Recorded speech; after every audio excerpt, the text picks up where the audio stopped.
Hello दोस्तों, जोश मेंटो YouTube channel पर आपका स्वागत है। दोस्तों, हमारी आज की वीडियो एक ऐसे टॉपिक पर है जिसका आपने बचपन से केवल अधूरा सच पढ़ा होगा। जी हाँ दोस्तों, सही सुना। आज का हमारा टॉपिक है कि वास्को डी गामा ने नहीं की भारत की खोज। जी, अगर वास्को डी गामा ने भारत की खोज नहीं की तो आखिर किसने की भारत की खोज, या भारत की खोज कभी की भी गई थी या नहीं? आइए जानते हैं इस टॉपिक को। इस टॉपिक पर एक अच्छी सी वीडियो पूरी हमने बनाई है। इस वीडियो को एंड तक देखिएगा। मुझे पूरी उम्मीद है कि आप इस टॉपिक को बहुत अच्छे से समझ पाएंगे। चलिए स्टार्ट करते हैं वीडियो। इस वीडियो को समझने के लिए मैं इस वीडियो पर 3 टॉपिक लिखूंगा यहाँ पर। सबसे पहले हम बात करते हैं कि टॉपिक नंबर जो फर्स्ट हमारा यहाँ पर है, यह ये है कि वास्को डी गामा आखिर था कौन? तो मैं यहाँ पर लिख रहा हूँ कि वास्को डी गामा आखिर कौन था। तो सबसे पहला टॉपिक ये हमारा रहेगा कि वास्को डी गामा आखिर कौन है जिसकी हम चर्चा कर रहे हैं। दूसरा ये कि खोज का क्या अर्थ है। हमने कहा कि वास्को डी गामा ने भारत की खोज की, तो हम ये जानेंगे कि वास्को डी गामा ने जो खोज की उसमें खोज का क्या अर्थ है। और तीसरा ये कि वास्तव में घटना हुई क्या था।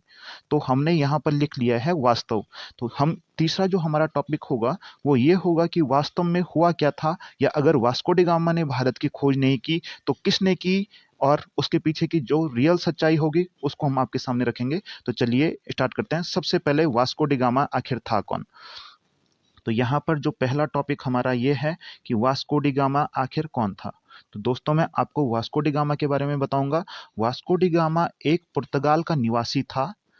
हाँ जी, वह पुर्तगाल का एक निवासी था जो 1498 ईस्वी में, जी बिल्कुल 1498 ईस्वी में यूरोप यूरोप से होता हुआ भारत पहुंचा था समुद्र के रास्ते। जी हाँ, 1498 ईस्वी में वास्को डी गामा यूरोप से समुद्र के रास्ते भारत पहुंचा था और केरल के कालीकट तट पर आया था। 1498 में वास्को डी गामा एक पुर्तगाल का नाविक था जो 1498 ईस्वी में केरल के कालीकट पर पहुंचा था। और हम यही पढ़ते हैं कि वास्को डी गामा ने भारत की खोज की थी। तो इसके पीछे की जो रियल कहानी है उसको हम जानेंगे। तो सबसे पहला सवाल तो ये आता है कि आखिर ऐसी क्या कंडीशन थी कि वास्को डी गामा को समुद्र के रास्ते भारत आना पड़ा। सबसे पहले हम इस पर बात करते हैं, क्योंकि यूरोप भारत से काफी दूर है समुद्र के रास्ते, इसलिए हम इस पर चर्चा करेंगे। तो दोस्तों, यहाँ पर आपको वर्ल्ड का मैप दिख रहा होगा, इसमें आपको भारत भी दिख रहा होगा। तो यहाँ पर हम थोड़ा सा क्लियर करते हैं इसको। ये है दोस्तों आपके सामने मैप। ये यूरोप महाद्वीप है और ये पूरा एशिया महाद्वीप है जिसमें कि ये भारत है। तो दोस्तों, यूरोप में वह यहाँ से चला था और यहाँ से चलते हुए वह, अगर मैं इसको थोड़ा सा जूम आउट करूं, यहाँ पर ये यूरोप है और यहाँ पर एक द्वीप है जिसका नाम है केप ऑफ गुड होप, यानी इसको हिंदी में कहा जाता है आशा का एक द्वीप।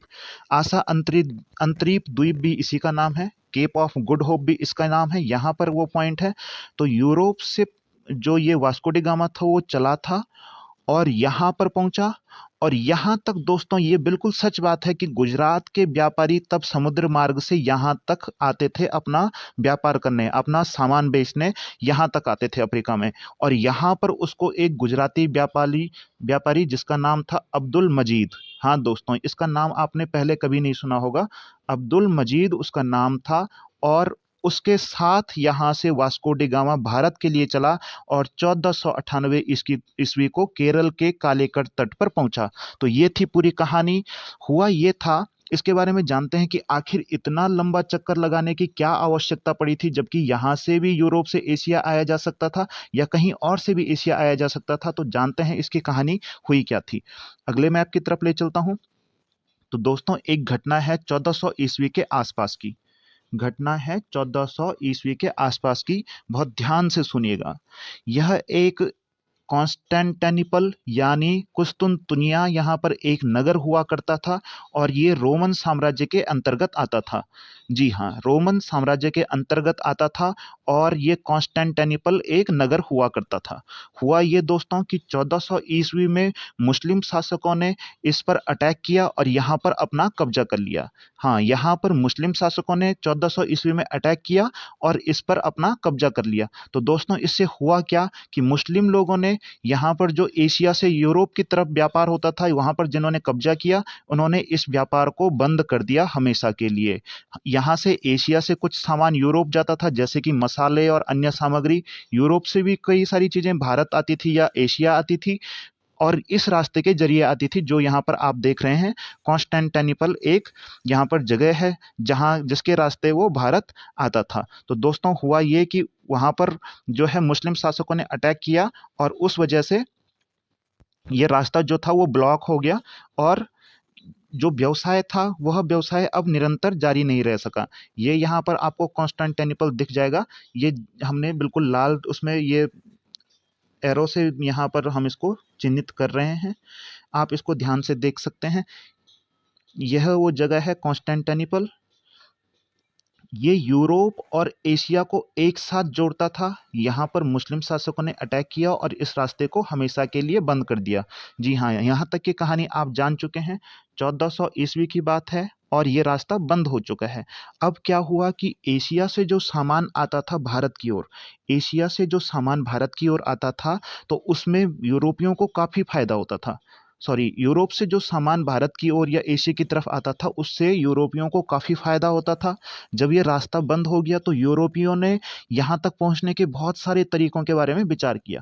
तो इसमें कुछ लोग हुए जिन्होंने यहाँ तक की यात्रा की, और वो यात्री जो पहली बार यहाँ से और यहाँ तक आया वही वास्को डी गामा था। 1498 ईस्वी में वो यहाँ से यहाँ तक आया। तो अब आप जान चुके होंगे कि यहाँ से भी पहले यात्रा होती थी। ऐसा नहीं है कि यूरोप और भारत और एशिया का कभी व्यापार नहीं हुआ 1498 से पहले। इससे पहले भी दोस्तों यहाँ पर काफ़ी कुछ व्यापार होता था। यहाँ पर सिकंदर ने भी यूनान से आक्रमण किया था भारत पर, वह भी स्थल मार्ग से आया था। और अगर हम देखेंगे 1000 ईस्वी 1100 ईस्वी में यहाँ से मोहम्मद गौरी महमूद गजनवी भी यहाँ से चल के भारत तक पहुँचे थे। तो स्थल मार्ग से हमेशा भारत यूरोप से जुड़ा हुआ था, और यहाँ से समुद्र मार्ग से भी भारत अफ्रीका से यहाँ पर जुड़ा हुआ था। यहाँ से व्यापार होता था, यहाँ तक लोग आते जाते थे समुद्र मार्ग से। ऐसा नहीं है कि समुद्र मार्ग से आने वाला पहला व्यक्ति भी भारत में ये वास्को डी गामा था, ऐसा नहीं है। अफ्रीका से भी लोग भारत में आते थे।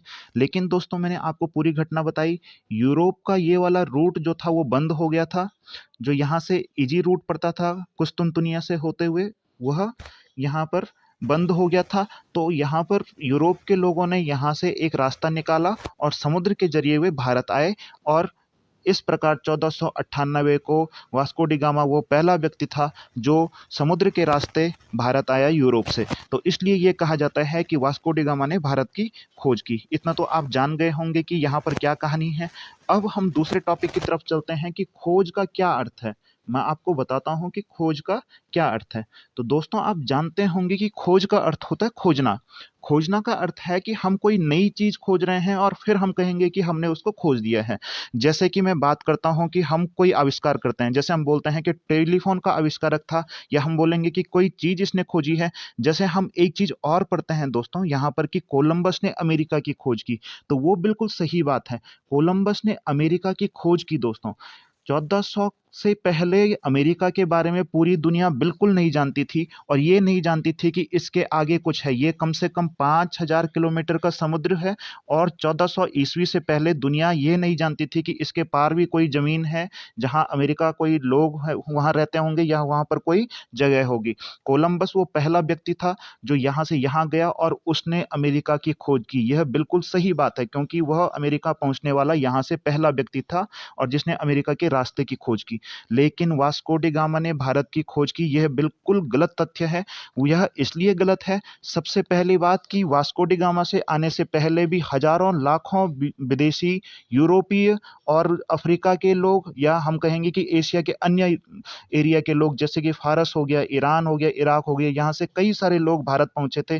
पूरा मध्यकालीन जो हम इतिहास पढ़ते हैं, यहाँ पर अल बरूनी और जैसे कई सारे इतिहासकार विदेशों से चल चल के भारत पहुंचे थे। मंगोल से भी लोग आए थे। तो ऐसा नहीं है कि भारत की खोज करने वाला या भारत पहुंचने वाला प्रथम विदेशी ये वास्को डी गामा था। दूसरा ये भी सही नहीं है कि वास्को डी गामा समुद्र द्वार से पहुंचने वाला पहला भारत में पहुंचने वाला पहला व्यक्ति था। ऐसा भी नहीं है। सन 1300-1400 में यहाँ से यहाँ तक बिजनेस होता था दोस्तों। हाँ, इतनी बात जरूर है कि यूरोप से समुद्र के रास्ते भारत पहुंचने वाला पहला व्यक्ति था वास्को डी गामा। जी हाँ दोस्तों, तो इसको हम बिल्कुल नहीं कह सकते हैं कि वास्को डी गामा ने भारत की खोज की। अगर कोई आपको पूछे कि वास्को डी गामा कौन था, तो आप कहेंगे कि यूरोप से भारत समुद्री रास्ते से भारत आने वाला पहला व्यक्ति वास्को डी गामा था और उसने भारत की खोज नहीं की। ये बिल्कुल सत्य बात है। यहाँ पर आप देख सकते हैं, ये मैप हमने आपको पहले दिखाया है, ये कॉन्स्टेंटिनोपल है। यहीं पर कॉन्स्टेंटिनोपल हुआ करता था, जहां से इधर और एशिया और यूरोप का व्यवसाय चलता था। और तीसरी घटना हम आपको बता ही चुके हैं कि जो वास्तविक घटना थी वो क्या थी। यहाँ पर मुस्लिम शासकों ने अटैक किया था 1400 ईस्वी में, और उस वजह से जो यूरोप के रास्ते थे वे बंद हो गए थे। यूरोप से एशिया आने के और एशिया से यूरोप जाने के जो रास्ते थे वो बंद हो चुके थे, जिस कारण क्या हुआ कि यूरोप के लोगों ने समुद्री रास्तों से भारत की यात्रा करनी शुरू कर दी। तो यही सच था। इस वीडियो में आपको पूरा बता चुका हूं कि क्या घटना थी। उम्मीद है आपको ये वीडियो पसंद आई होगी। दोस्तों, अन्य तथ्यों के लिए हमारे साथ जुड़े रहिए। अगर आपको वीडियो पसंद आता है तो लाइक, शेयर और कमेंट जरूर कीजिए और हमारे चैनल को सब्सक्राइब जरूर कीजिए। धन्यवाद।